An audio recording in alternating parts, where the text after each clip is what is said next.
عید کی چھٹی ہو اور دوستوں کے ساتھ گھومنے نہ جائیں، ایسا کیسے ممکن ہے؟ تو عید کا سارا دن گھر پر گزارا، رات کو فیصلہ کیا کہ حنزہ کی طرف نکلتے ہیں۔ رات کو ہی دوستوں کے ساتھ روانہ ہو گئے، رات بھی شام میں گزاری، صبح گاڑی کی ٹینکی فل کی اور حنزہ کی طرف روانہ ہو گئے۔ راستے میں خوبصورت نظاروں سے لطف اندوز ہوتے ہوئے آگے بڑھتے گئے۔ 5 گھنٹے مسلسل سفر کرتے ہوئے تھک گئی تو چائے وغیرہ کے لیے وہاں ایک ہوٹل پر رکے، جہاں سے حسین نظاروں کا لطف بھی اٹھایا اور تھوڑا آرام کر کے واپس گاڑی میں بیٹھ کر آگے روانہ ہو گئے۔ اب لواری ٹنل، جسے لواری پاس ٹنل بھی کہا جاتا ہے، سے گزرنے لگے۔ یہ ٹنل پاکستان کی سب سے لمبی ٹنل ہے، جو ضلع دیر کو چترال کے ساتھ ملاتی ہے۔ اس ٹنل کی لمبائی تقریباً 10 کلومیٹر ہے اور آخرکار ہم حنزہ پہنچ گئے۔ وہاں کی آب و ہوا اور سرد ہوائیں ایک الگ ہی مزہ دے رہی تھیں۔ گاڑی چونکہ کافی زیادہ سفر کرنے کی وجہ سے گرم ہو گئی تھی، اس لیے گاڑی کو سائیڈ پر لگایا اور تھوڑی ہوا خوری کے لیے نکل آئے۔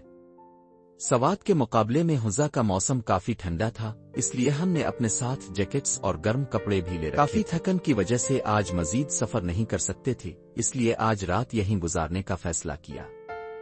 ایک مقامی ہوٹل میں آرام کا بندوبست کیا، اور یقین مانیے جو مزہ اس مقامی ہوٹل کے عام سے بستر پر آیا، اتنا مزہ شاید کبھی 5 سٹار ہوٹل کے لگژری بیڈ پر بھی نہیں آیا۔ رات کا کھانا کھانے کے بعد اب سونے کی تیاری کرنے لگے، کیونکہ صبح ہمیں مزید سفر کرنا تھا اور کافی ساری جگہیں گھومنی تھیں۔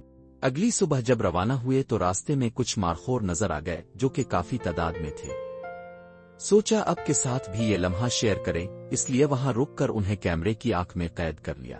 مارخور یہاں پر زیادہ تعداد میں پائے جاتے ہیں، لیکن مارخور کو پکڑنے پر پابندی کی وجہ سے کوئی بھی انہیں پکڑنے کی جرت نہیں کر سکتا، اور یہی وجہ ہے کہ یہ اس علاقے میں بے خوف گھومتے ہیں۔ کھانا کھانے کے لیے رکے تو پاس کی دکانوں میں یہاں کا ثقافتی سامان جیسے کپڑے، جرسی، سویٹر اور خواتین کی ملبوسات جن پر دستکاری ہوئی تھی دیکھنے کو ملا، جس کا ایک الگ ہی مزہ تھا۔ جھیل میں دوستوں کے ساتھ بوٹ رائیڈنگ کی۔ یہاں کی جھیل کے پانی کا رنگ باقی جھیلوں سے کافی مختلف تھا۔ اس جھیل کے بارے میں کافی کہانیاں بھی مشہور ہیں، جو شاید آپ نے بھی سنی ہوں۔ بوٹ میں بیٹھتے ہوئے آپ کو سوئمنگ جیکٹ دی جاتی ہے، جو حفاظت کے لیے ضروری ہے۔ اگر آپ کا بھی آنا ہو تو ضرور اس جھیل میں بوٹ رائیڈنگ کر کے لطف اندوز ہوں۔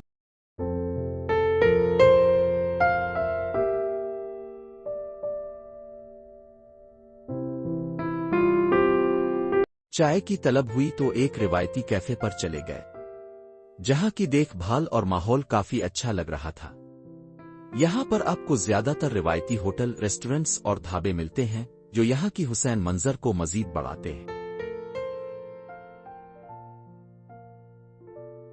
اگر ناردرن ایریاز میں جانے کا موقع ملے اور وہاں پر پاک چائنا بارڈر نہ جاؤ، ایسا تو ہو ہی نہیں سکتا۔ تو ہم سب دوست پاک چائنا بارڈر چلے گئے۔ موسم وہاں پر کافی ٹھنڈا تھا اور برف پڑی ہوئی تھی۔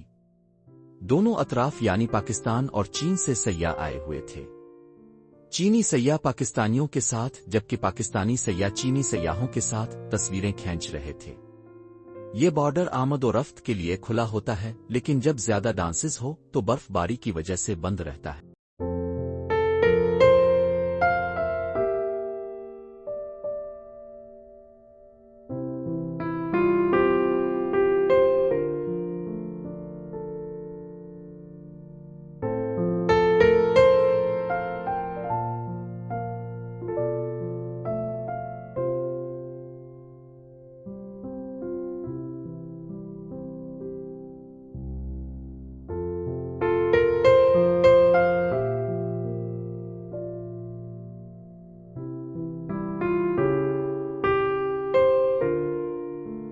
کافی جگہیں گھومنے کے بعد اب فیصلہ کیا کہ واپس چلتے ہیں۔ ویسے تو اس جگہ سے جانے کا دل نہیں کر رہا تھا، مگر جانا تو تھا۔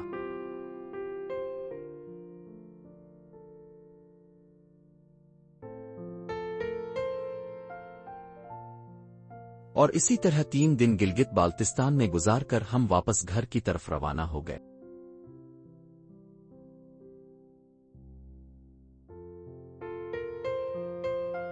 راستے میں شام کو کچھ دوستوں سے ملاقات ہوئی، جو کہ بھی حنزہ کی طرف جا رہے تھے، اور اسی طرح ہم گھر واپس آ کر ویلاگ کو یہاں پر ختم کرتے ہیں۔